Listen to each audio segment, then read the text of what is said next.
No Salmo 133, o salmista fala como é bom e agradável quando os irmãos vivem em união. E é nesse espírito de unidade, nesse sentimento de união que hoje nós nos reunimos, apesar da distância, apesar da falta de proximidade, nós estamos unidos. Nós estamos unidos como igreja porque Cristo Jesus nos une. Hoje não temos barreiras, não temos nenhuma parede, não temos nenhum paradigma que possa nos impedir dessa união. E isso nos mostra que a palavra de Deus, a unidade cristã, ela é muito maior do que nós imaginávamos. Hoje, aonde nós estamos é um espaço sagrado. Se você está na sua sala, se você está no seu quarto, se você está se dirigindo para a sua casa, em um metrô, em um ônibus, saiba que o lugar onde você está, o lugar que você está conectado conosco, é um lugar sagrado. Pois o que nós estamos fazendo aqui é cultuar aquele que é o único digno de todo louvor e de toda adoração, o Deus Criador, aquele que merece toda a nossa devoção. É óbvio que nós gostaríamos de estar juntos. É óbvio que nós gostaríamos de estar em nossos espaços de adoração. Talvez nós já estejamos cansados com essa situação. Porém, tenha certeza que Deus é aquele que nos fortalece, que quando nós estamos cansados, que quando nós estamos fracos, que quando nós estamos desanimados, é Ele que vem até nós e nos renova em seu amor e em sua graça. O amor fortalecedor de Deus nos renova a cada dia. Saiba que o amor de Deus por nós é intransponível. O amor de Deus por nós, ele não tem como impedir que ele chegue até nós. Você aí que está assistindo nesse momento, o meu desejo, a minha oração é que você seja tocado por esse amor. Que você seja impactado pela graça e pelo amor desse Deus que fortalece os cansados. E eu te convido agora para fechar os seus olhos e orarmos. Senhor, nós entregamos a Ti esse momento, esse culto que é rendido a Ti, para que cada um que esteja participando, assistindo, possa ter um contato real, transformador e renovador com a Tua graça e com Teu amor. Eu peço agora, Senhor, que Tu abençoe a nossa vida, que o Teu nome seja glorificado, que nós possamos ser sensíveis àquilo que Tu tens para nós. E pedimos, seja conosco hoje e sempre. Amém. Nesse momento, então, o jovem soldado Mateus Simões nos conduzirá em uma leitura bíblica. Isaías 40, do versículo 28 ao 31. Você não viu, não entendeu? O Senhor é o Deus eterno, Criador de toda a terra. Ele nunca perde as forças nem se cansa. E ninguém pode medir a profundidade de sua sabedoria. Dá força aos cansados e vigor aos fracos. Até os jovens perdem as forças e se cansam, e os rapazes tropeçam de tão exaustos. Mas os que confiam no Senhor renovam suas forças, voam alto como águias, correm e não se cansam, caminham e não desfalecem.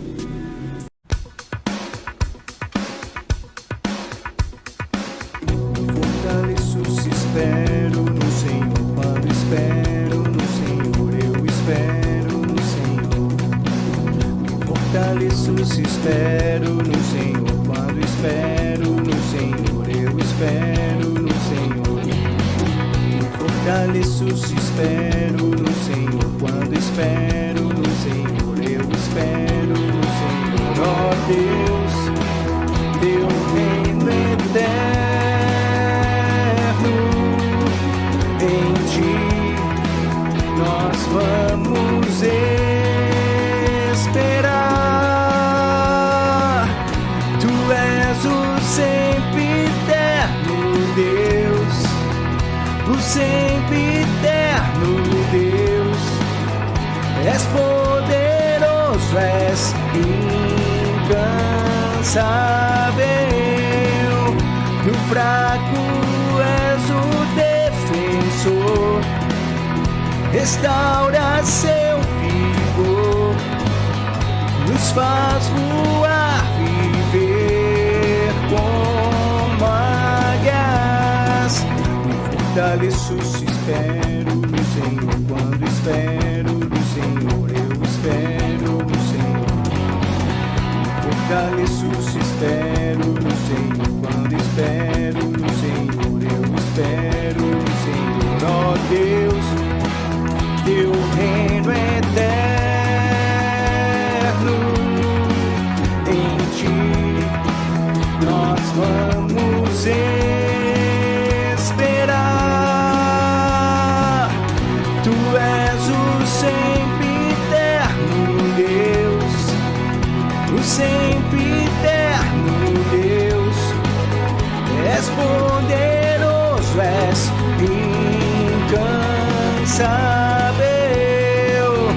No fraco és o defensor, restaura seu vigor, nos faz voar, viver como águia.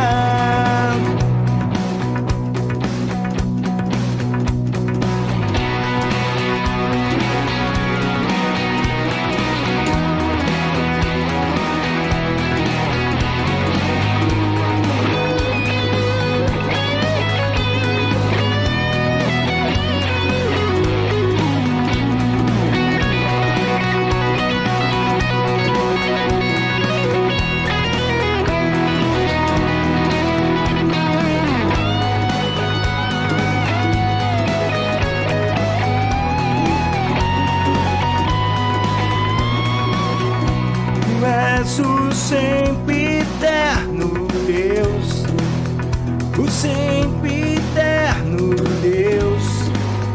És poderoso, és incansável.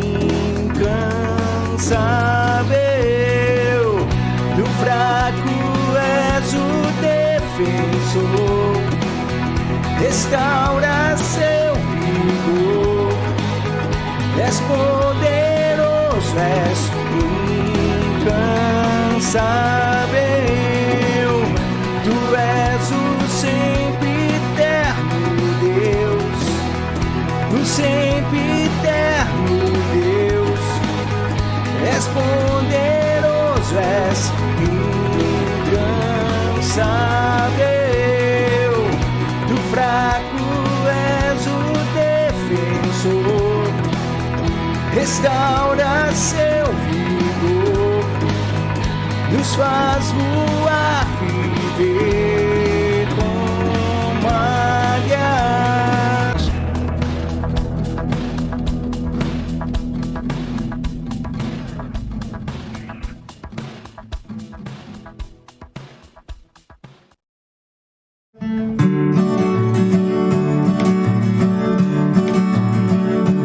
Vem, Senhor, vem guiar, minha fé sustentar. Fraco estou, débil sou.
momento, então, nós teremos o prazer de escutar a palavra de Deus, que hoje será ministrada pelo Major Cristiano Araújo.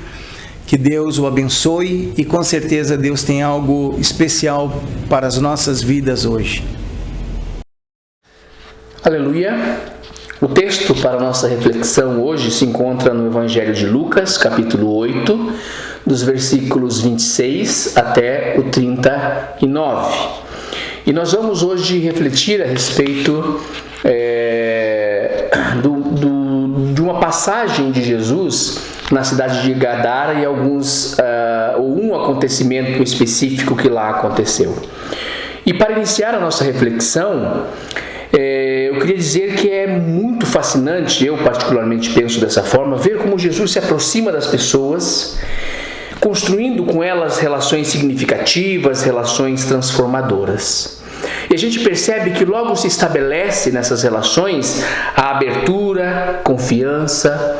As pessoas sentem-se à vontade para lhes expor suas vulnerabilidades mais profundas, suas dores mais agudas. Jesus as enxergava como ovelhas sem pastor. As acolhe compassivamente com abraços, com olhares, com palavras. As mulheres podiam falar das doenças que as afligiam por anos. Os enfermos encontravam cura ao serem tocados por ele, ou encontravam conforto em uma palavra sua. As crianças corriam para os seus braços, eram recebidas com ternura, com bênçãos. Esta era a forma como amorosamente o Senhor se relacionava com as pessoas à sua volta. Seu ministério foi permeado por compaixão e misericórdia. E esse caráter libertador dos encontros com Jesus é real e suas consequências podem ser imediatamente constatadas.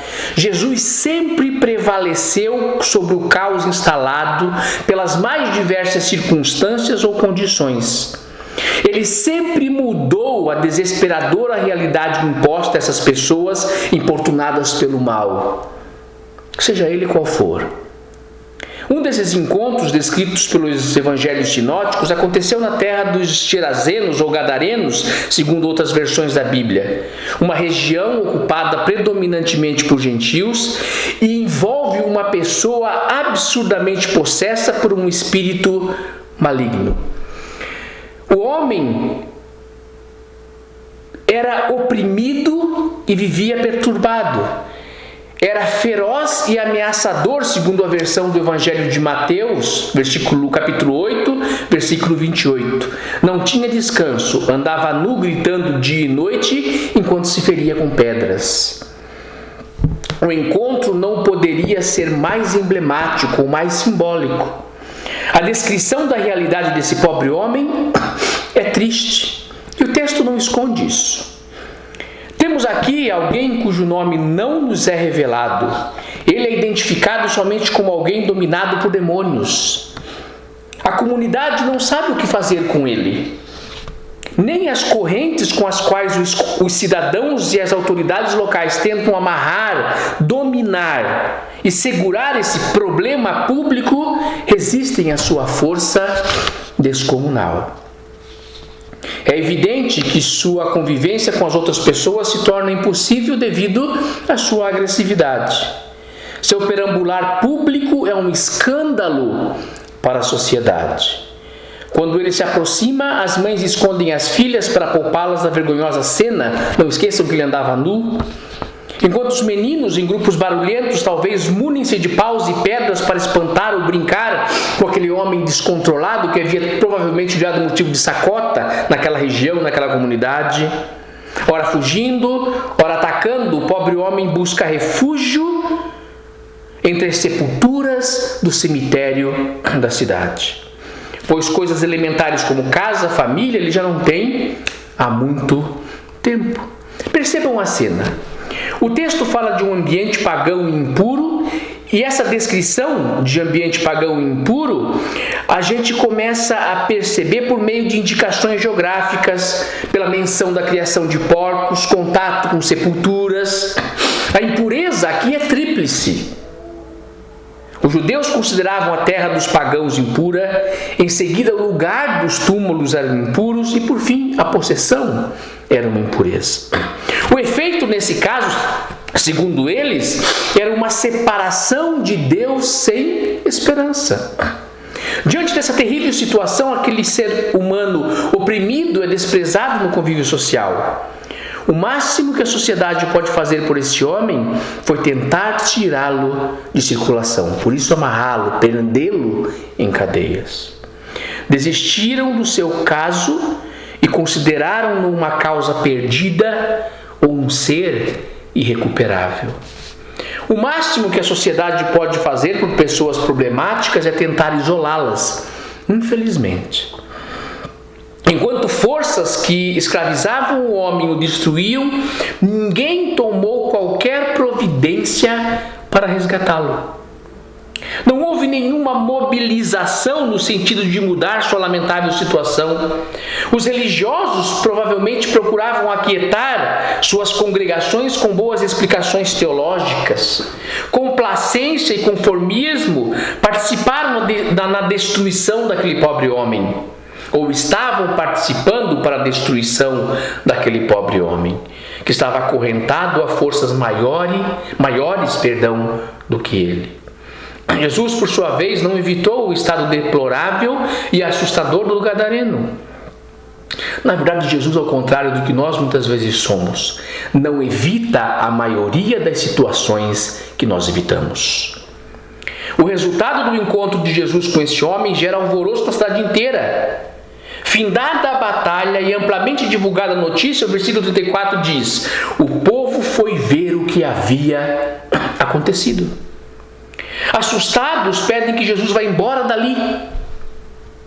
Uns, talvez, antes disso, estavam emudecidos, boquiabertos, outros podiam estar falando sem parar, em claro sinal de nervosismo, admiração ou talvez até incredulidade diante daquela cena. Mas todos veem o que jamais se poderia imaginar, como diz o versículo 35. O homem de quem haviam saído os demônios estava sentado aos pés de Jesus, vestido e em perfeito juízo. O que aconteceu? Quando as pessoas daquela cidade saem para ver o que havia acontecido, encontram um homem transformado. Aos pés de Jesus ele está, em primeiro lugar, em paz. Aquele que era violento e um perigo para a sociedade está sentado, calmo e sereno. Segundo, com a sua dignidade restaurada, ele estava vestido. O primeiro expediente da ação de Jesus é vestir, é cuidar, é apresentar o ser humano em sua dignidade. E terceiro, com a sua saúde mental restaurada, em perfeito juízo. A salvação aconteceu, mas a salvação acima de qualquer expectativa. Aquele homem dos túmulos lhes parece como alguém que ressuscitou dos mortos. Ele está sentado com dignidade, não tem mais ataques de violência. Passou sua revolta contra tudo e todos. Passou a miséria delirante, a cólera descontrolada, a nudez rastejante. É agora um homem livre. E não é preciso dizer mais nada a respeito de Jesus. Ou, perdão, não é preciso dizer mais nada sobre Jesus. O aspecto do homem diz tudo.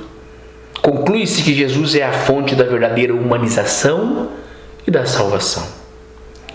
Com grande surpresa, constatou-se agora que o homem, que até então trouxera instabilidade a toda a região e submetido à terrível possessão, estava sentado, vestido e ajuizado aos pés de Jesus. As mães, que ainda ontem escondiam suas filhas à vista daquele homem, agora as conduzem pela mão com assustada tranquilidade. As autoridades, que sempre tinham esse problema na pauta das suas reuniões, provavelmente agora se entreolham pasmas. Os meninos, que ontem ajuntavam pedras para atirar naquela ameaça, agora ficam cochichando sobre o ocorrido, provavelmente. E o texto fala: o homem de quem haviam saído os demônios estava vestido e em perfeito juízo. Ele assiste a tudo isso provavelmente com um discreto sorriso e sem conseguir tirar os olhos de Jesus. Também pudera. É difícil descrever uma mudança tão rápida e radical. O problema de ontem foi transformado não apenas em uma pessoa normal, mas também em um discípulo de Jesus e testemunha do poder que ele tem e testemunha do que ele pode fazer. Que contraste enorme há nessa história entre o seu início e o final. No início, a noite terrível, sombria e escura da degradação humana. No final, a luz da restauração operada por Deus.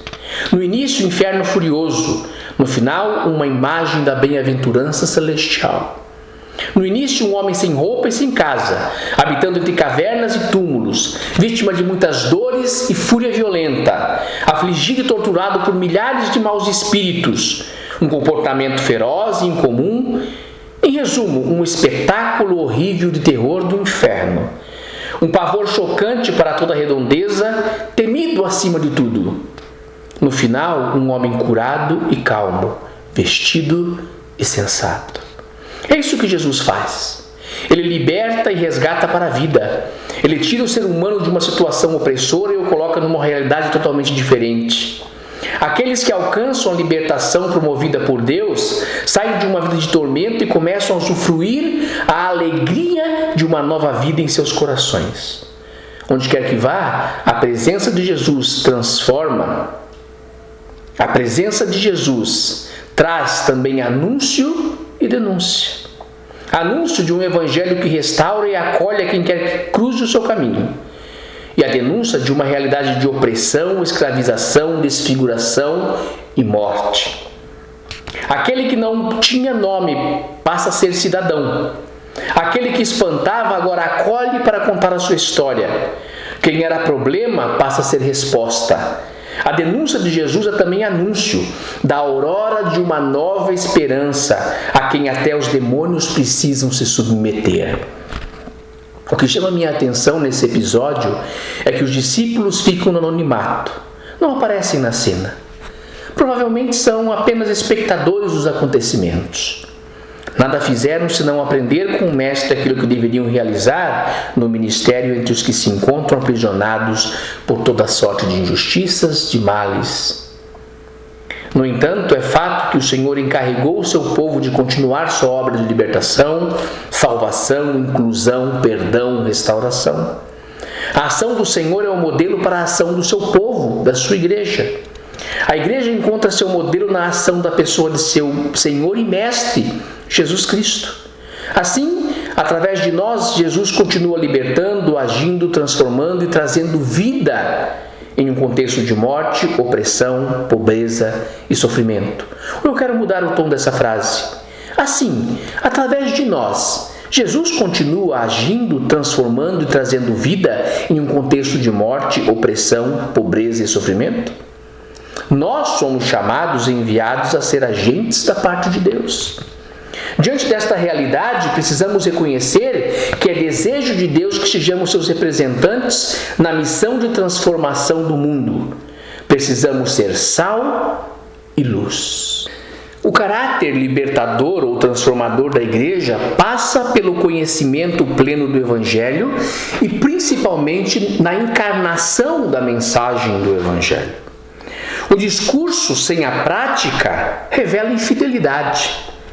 Uma igreja saudável, que a exemplo de Jesus é agente de transformação, é aquela que tem se tornado sensível ao clamor do injustiçado, é aquela que não se conforma com o estado lamentável daqueles que devem ser o alvo do seu ministério de amor e compaixão. Estende a mão ao necessitado, alimenta o faminto, cuida do enfermo, assiste o preso, liberta pelo poder de Cristo os que se encontram escravizados, promove o bem-estar, luta pela justiça e pela salvação dos que se encontram aprisionados por toda sorte de males. O homem sem nome e sem origem familiar conhecida era a personificação ambulante da humanidade alienada e distante de Deus. Este que representa a humanidade sem Deus, perseguida, oprimida, torturada, enlouquecida e arruinada por uma ordem de espírito de todos os tipos, aponta também para a esperança da restauração da figura humana, bem como para a grande misericórdia de Deus que promove libertação, restauração e salvação. Quando Jesus parte da região de Gadara, este homem fica na sua terra como uma testemunha da salvação operada na sua vida. O ministério que desenvolvemos no mundo precisa promover testemunhas do poder transformador do Evangelho. Aí eu pergunto, o ministério que desenvolvemos no mundo promove testemunhas do poder transformador do Evangelho? Forma pessoas cujo coração se inclina à tarefa de levar amor, justiça, dignidade, salvação e cura ao mundo destroçado?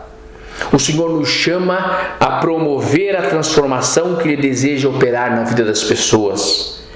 Para muitos, a situação daquele endemoniado era irreversível.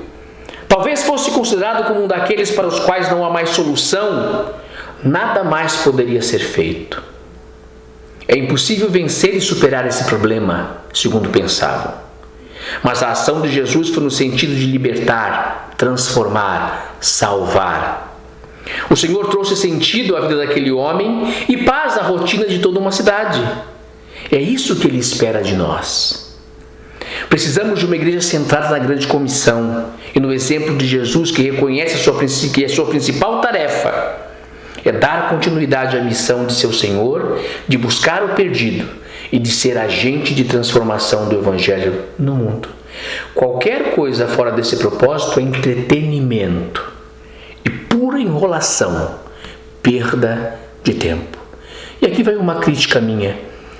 Às vezes eu tenho a impressão que o que a igreja faz é puro entretenimento, é pura enrolação, é pura perda de tempo. A igreja centrada na grande comissão tem a consciência de missão e traz em si mesmo o DNA do chamado do seu Senhor e do grande exemplo que esse Senhor deixou. Uma igreja voltada em programas é centrada em prédios. Se temos um prédio, nos sentimos seguros e abrigados. Essa mentalidade limita a visão de expansão da Igreja de Cristo, pois centraliza o povo num espaço geográfico e o mantém tímido e acomodado. Eis a realidade da igreja brasileira. Não generalizo, mas de uma grande parte. Precisamos nos tornar uma igreja centrada na missão, numa igreja agente de transformação a partir do lugar onde nos encontramos. A partir do lugar. Enquanto religiosos vociferam entusiasmados sermões, enquanto políticos se revezam em debates inúteis sobre o que quer que seja, enquanto banqueiros multiplicam lucros, pobres morrem antes de serem restituídos à vida, ou sem ter a oportunidade de continuar vivendo a vida. Porém, o clamor do Nazareno insiste: quem reconhece a dignidade dessas pessoas? O que estamos fazendo por aqueles que se encontram escravizados pelo mal? Deus nos chama a agir frente às dores e tristezas daqueles que se encontram aprisionados pelo pecado, com ministérios de compaixão contínuos e de cuidado. Basta de paliativos, Igreja de Jesus Cristo. São necessárias ações concretas, transformadoras e definitivas. Basta de ações que resolvam só superficialmente. Precisamos de uma igreja como Jesus Cristo, que liberta, transforma e salva de forma ampla, de forma poderosa, que muda de fato a situação da pessoa. Não muda só o dia dela, muda a vida dela. E é esse o exemplo que Jesus tem deixado nesse texto que nós estamos refletindo neste dia. Que Deus nos abençoe. Que Deus faça de nós um exército de salvação que vá de encontro às necessidades das pessoas. Que não tenhamos só uma missão que diz que a gente tem que salvar almas, edificar os santos e servir a humanidade sofredora. Que de fato salvemos almas, edifiquemos os santos e que principalmente possamos servir a humanidade sofredora. Que Deus nos abençoe, que Deus nos abençoe, que Deus abençoe o corpo central, que Deus abençoe o exército de salvação. Vamos orar para a gente terminar esse momento. E eu quero agradecer a oportunidade de poder compartilhar uma vez mais a palavra com vocês. Senhor, nós somos gratos pelo exemplo de Jesus Cristo. Obrigado, Senhor Deus, porque apesar de nossas fragilidades, o Senhor quer nos usar. Ajuda-nos a seguir o exemplo do Mestre. Ajuda-nos a ser pessoas de transformação. Pessoas que levem, Senhor Deus, aos quatro cantos deste mundo, da nossa cidade, a começar pelas nossas cidades, a mensagem desse Evangelho que transforma. Mas não só a mensagem, Senhor Deus, mas a prática de um Evangelho que transforma, a exemplo de Jesus Cristo. Permanece conosco, Pai. Muda a Tua igreja neste mundo. Muda esta igreja que precisa tanto ter o caráter de Jesus, que precisa tanto aprender a ser como Jesus. Torna-nos, Senhor Deus, uma igreja da grande comissão, uma igreja que se importe com vidas, uma igreja que se importe com o ser humano. É no nome precioso de Jesus que eu oro e agradeço. Amém.